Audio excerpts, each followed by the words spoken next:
Booyah! This is Robin from the Back Pain Secret Podcast. And today we are going to talk about how to make a good first impression when you suffer from back pain. I'm going to play the intro song. I'm going to be right back, guys. So here's the important question. How can back pain sufferers like us, who don't want to use prescription drugs or go through surgery, heal our back pain?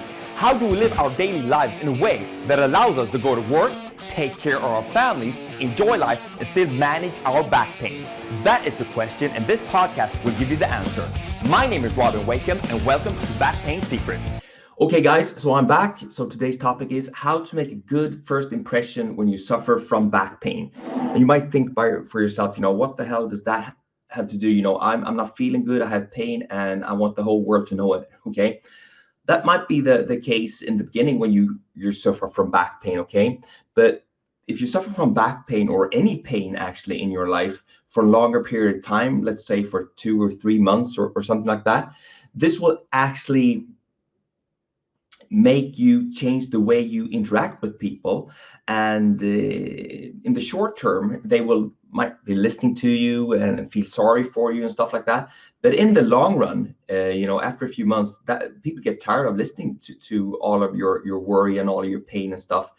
It's just human nature, okay? So in order for you not to push away people, if you are suffering from back pain over a long period of time, you need to have some strategies for that, okay? And as always, I have a patient story today. We can call this man Lucas. He's about 30, and of course, I've made up the name to protect the innocent, right? So Lucas was 30 years old. He had been a professional athlete playing soccer actually between the age of like 18 to 25.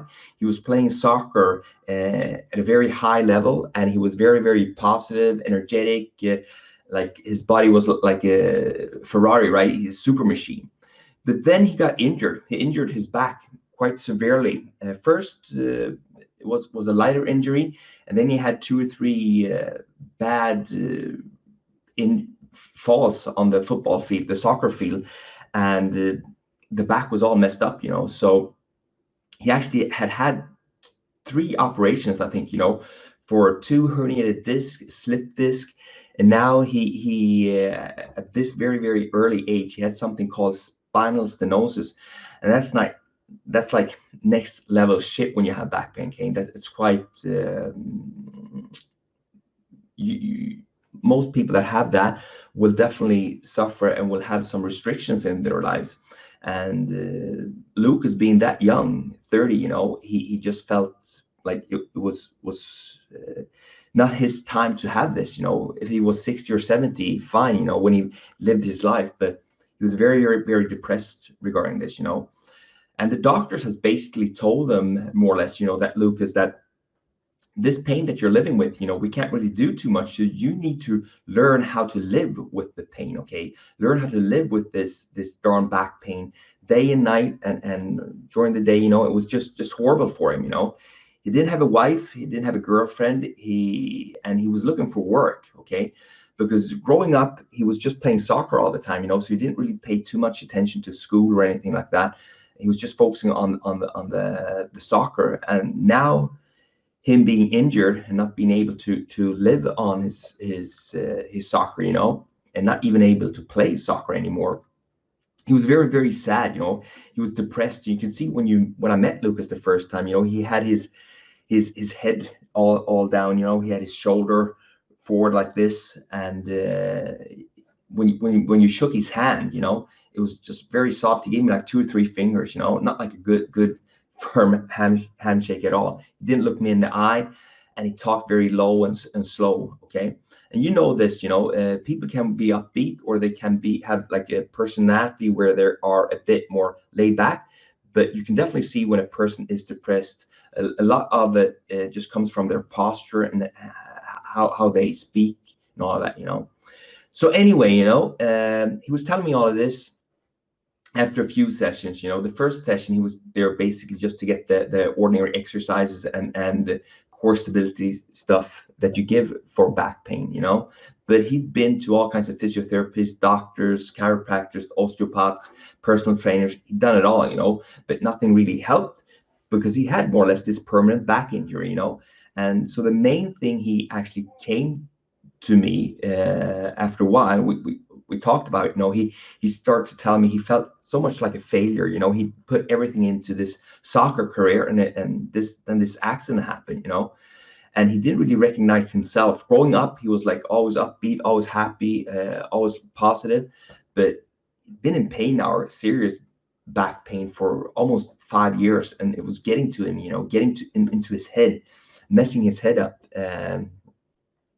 And he was just sitting around talking and telling me, is this my life now? Is this how I'm gonna live? Is this the cards I was dealt? Okay. And he told me, when I was playing soccer, when I was out on the field there and the crowds were cheering, and I was like part of the team, and all that friendship, that was like the best time of my life, and has that passed? He was asking me, I can't really see, if I'm not able to exercise or move about, is my life over? It was hard. You could see his eyes was tearing up, and he was really, really emotional regarding this. So he's telling me about these 3 different back operations, and the constant pain that he was feeling in his lower back. And also, he wasn't able to walk as far as he wanted to. After like 20 minutes to a half an hour, he needed to sit down or lie down in order for the pain to reduce so much so he could start walking again. It's horrible. He's 30 years old, and he was on painkillers off and on. Uh, but he was getting some troubles with his stomach when he's taking the pills, and also he felt like his head was more or less like half drunk all the time, so he wasn't really able to think or interact with people, And he was telling me, when I was exercising every day, and even now, when I try exercising, I'm not able to exercise at that level, so I get this feeling in my body that I'm strong and healthy, And I was telling him that's because when you exercise and you push yourself a bit, you have this release of endorphins in your body, okay? And endorphins are more. It's kind of like your own body's healing mechanism, and just make you very, very like happy and upbeat and feel strong. So if you're after a run or after you've done something physical, it's very common that you feel this endorphin release and you feel very good about yourself. And that's why a lot of people exercise, actually. People go to the gym, they tell me all the time, to get fit, to get a six pack. But most people that go to the gym or exercise on a regular basis, it's because it clears their mind. It's the mental part, it makes them feel good about themselves, so they can be better, have better lives, basically. So anyway, we had this chat, to Lucas, and I told him, uh, what you're really seeking, because the big problem he had was that he was going for these job interviews now, and people were actually looking at him, and they could see the pain in him, and he had a very, very big problem when he was meeting people and when he was interacting with people in general, to make a good impression, because he was so depressed. He had was in so much pain, and stuff was not really working out at all for him. So I told him, first off, Lucas, there's a big chance that you're going to need to learn to live with this back pain. If you've had 3 back surgeries and you had this for so long, you're going to be might have to learn to live, or have strategies how to live with a bit of pain each and every day. And he got that. So first I told him, whenever you meet someone at a work situation, or if you go to a social situation, or if you go out on a date or something, stop trying to make this first good impression that everyone's talking about. Just forget it. Just be yourself, 100%. In the long run, that's the stuff that's going to work out for you anyway. And it also takes all the pressure off. You hate that guy, when you go to a party and you have this person up on your face, hi, how are you doing, blah blah blah blah blah blah blah blah blah. Be friendly, be yourself. Most of the people can enjoy you, and the ones that don't enjoy you, the hell with them. That's what I told him. Also, number 2, you should try to have fun in every situation that you are put in. And I'm not saying that you should go around laughing, but just try to enjoy yourself. If you're in at a job interview, go in and say, I'm going to do the best I can here, and I'm going to try to like get the person to get to know the other person. I'm going to ask them questions and see if this work or this girl or whatever it is, is for me, and if it's not, fine. There's plenty of other opportunities out there. And also I told him, it's very important, a good tip when you're trying to make a good impression, or trying to get people to interact with you, is to be really be present in the moment, be present in the moment. And what do I mean with that? First off, shut your cell phone off, okay? Focus 100% of your focus and energy to that person that you're actually talking to. Ask them questions, and genuine questions, not just make up shitty questions, but really try to interview the person and see what they are interested in, what they are struggling with, what kind of common interests you guys have, try to find any kinds of mutual ground that you can connect at, Also, whenever you are meet people and you are in a situation, try to change the emotional tone, the energy that the meeting has, and so many times, you are standing around talking to people, and a lot of people out in the world here, if you haven't noticed, are negative. It's like they're bitching about their taxes, the pains, immigration policies, like all this stuff is just negative, negative, negative. And I'm not saying like you should go in and try to change everyone's opinion, how they feel, but you can just like take care of yourself and try to mention something positive. So for example, whenever I'm standing around in a group of people and people are bitching about all the shit that's going on in the world, there is stuff that's going on in the world. But if we go back and we see like the opportunities that we have, and the living of standard we have all over the world, actually, it's like 100 times better. It's crazy. The amount of the living standard has gone up the last 100 years. The opportunities, people are going to universities, and we spend like almost like $1 billion a day on research and stuff. So there's so much things in the world to be positive about, and try, depending on what kind of situation you are in, you can leave, like put some energy into the conversation, put some positivity in there, okay? And also very important, I was telling Lucas, the most important thing, when you want people to have a positive feeling about you, it's how you leave the meeting or the person, what feeling they have in their stomach and in their head when you leave them, okay? So